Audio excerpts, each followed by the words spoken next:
A day out at the beach with your dog can be a lot of fun for you both. However, dog beaches and parks can pose a risk, particularly if you're visiting new areas and aren't familiar with the other dogs and their owners.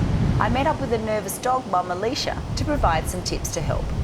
Alicia, you're a bit of a newbie to the dog beach. What is it you're concerned about the most? I haven't taken the dogs to a beach before, Right. just because Pippin she runs off and doesn't come back when she gets off her lead. Cool, yes. Athena is a big, slobbery, gentle giant, but obviously people look at her and see a bulldog and are sometimes intimidated. Some dogs can get a bit rough with her. Yes. And also I get quite a bit anxious because I'm not sure what the signs are when they see another dog, whether What's they're good with happy that? or sad about that. Okay, yeah. Look, the problem at beaches and parks is that owners don't always know what signs. They're not really reading the signs in their own dogs and other dogs properly. So some of the good signs that you want to look for when dogs are coming out to play with Athena and with Pippin is you want to see a dog doing a played bow. So it's when the dog sort of bows down and it's inviting them to play. Okay. Another one, if a dog does runs up to Athena, it might just give a little bit of a tag and run off again. That's an invitation. Come play with me. So then Athena might run up and do it again. And then they start mimicking. So when they are playing with each other, you want to see them doing the same action. So, Athena might sort of run in and have a little bit of a rumble. They might play around a little bit. And then the other dog should do the same. So it's about taking turns. No one dog should be getting more rough than the other or getting more of a go than the other. And if they've had a bit of a play and you're a little bit worried and they stop, and they give themselves a bit of a shake off, a bit like we, might shake ourselves off. Yeah. That's a good sign because they're just kind of recalibrating themselves, It's just a bit of a... I've seen her do that a few times. Resetting herself as well. Yeah. And what happens if there's kids around on the beach? Because I sometimes, I've got 3 girls, but obviously they're used to them. But if there's other kids running around... It can be a bit nerve-wracking with kids and dogs sometimes. The worst thing for a child to do when they see a dog is to run. Okay. Because that's really inviting the dog to play with them. Yeah, okay. So if the kids do see a dog, stop.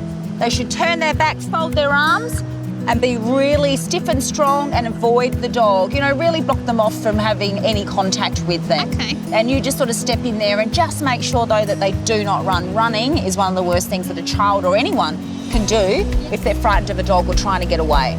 And what are the bad signs to look for with other dogs? Yeah, look, it can be hard to read dogs' body language sometimes if you're not really used to it. Sometimes, a dog might come into the play and it might have its tail up in the air. It's kind of on alert. That doesn't always mean it's a bad thing. It just means that it's not quite sure. The other dogs might sniff around and check it out, but then they all let it go and are all being quite comfortable, then that's okay as well. Okay. But you do want to watch that because things can escalate pretty quickly. So if a dog is looking a bit alert, tail up, you do want to just keep a firm control on that.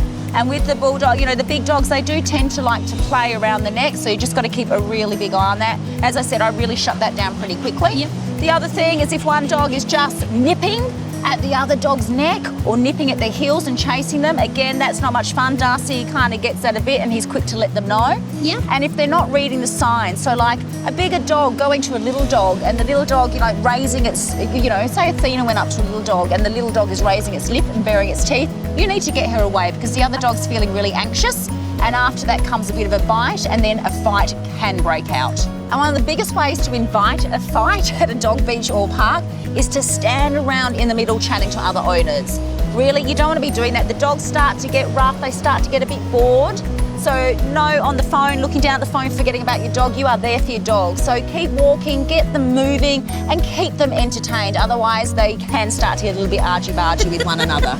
Okay. You feel a bit better now? I am, thank you. I think it's, we'll see how we go. Yeah, good. Okay, now we'll talk about the recall a little bit later.